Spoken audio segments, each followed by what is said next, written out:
I'm Joan Davidow. I invite you to learn about the art of our day. Join me to study contemporary art survey, Facing the Millennium, 1980 to 2010. What is genius? The New York Times used this image to eulogize the innovative genius of Steve Jobs. Creative thinking characterizes America's success in the world economy. You too will learn to think differently.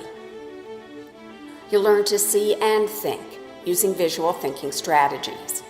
I'll ask, what's going on in this sculpture? You'd say, a guy's on the floor with a box on his head. It's Kit Reich, Texas artist in Eastern Europe, dealing with separation and anxiety. I'll ask, what do you see that tells you that? Engaging you in looking. You'd say, there's a bunch of small images on a wall. New York artist Anne Delaporte wallpapered newspaper pictures, leaving only key images to remain. Then I'd say, what else do you see? You might add, there's a lady looking at her mail. Then look at Cindy Sherman's eyes. She uses herself as a model in all her photographs. You'll meet Damien Hirst, who startled the art world with 2 cows sliced in half in vitrines filled with formaldehyde. He led the young British artists, nicknamed the YBAs, whose adventurous work gained world attention. Mike Kelly built objects made of discarded toys. He hit the art scene with his fellow California students who had new things to say. Maybe this is about his unhappy childhood and a longing for a safe place.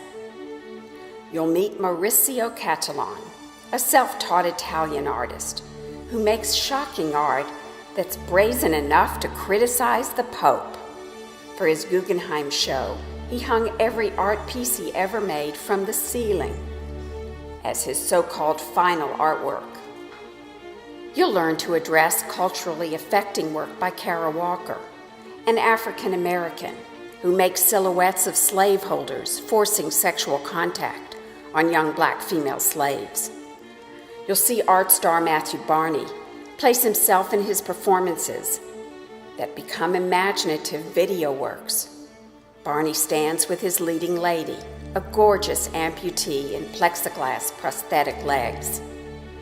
You'll discover British artist Mike Nelson, who built a whole environment in a dilapidated industrial building.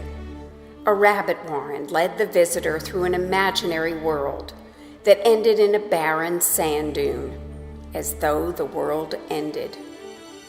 At the warehouse, one of 4 locales we visit to see serious contemporary art in situ, you'll view the Rachofsky collection of new and post-war European art thoughtfully installed.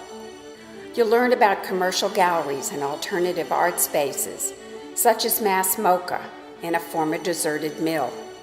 German artist Christoph Buchel's huge installation of a wiped-out town stirred an international controversy. You'll learn about international museums. London's Tate Modern, in a former generating plant, featured attention-getting Chinese artist Ai Weiwei, who created a heap of 1 million ceramic sunflower seeds. You'll learn about area artists such as Gabriel Dow from Mexico. He created this elegant installation of taut embroidery threads, all because, as a boy, his grandmother wouldn't permit him to sew. Learning about international art shows and auctions, you'll encounter German artists Eva and Adele, parading in their uniquely designed outfits. Yes, this couple roams the halls at worldwide art fairs. You'll start to find art in everyday life, similar to the art of artists. A hazy, foggy Dallas morning photographed from our balcony reminds us of the work of German artist Uta Barth's blurry photographs. About me? As a 22-year museum professional, I directed the Arlington Museum of Art and moved Dallas Contemporary into a renovated industrial plant. Here's James Gilbert's opening exhibition about fear and humor in flying. My commentaries air bi-monthly on KERA Public Radio. such as my commentary reliving my interview with sculptor Donald Judd at his Chinati Foundation in Marfa, Texas. These spare, repeated aluminum boxes show his minimal approach to art. Along with my life in art, I'm a happy yogi. I'm a New York Times junkie. I play tennis, dance, attend music and theater, and walk my neighborhood. As you see here in San Antonio artist Ethel Shipton's wall piece, the door's always open. Come on in. You'll expand your life exponentially.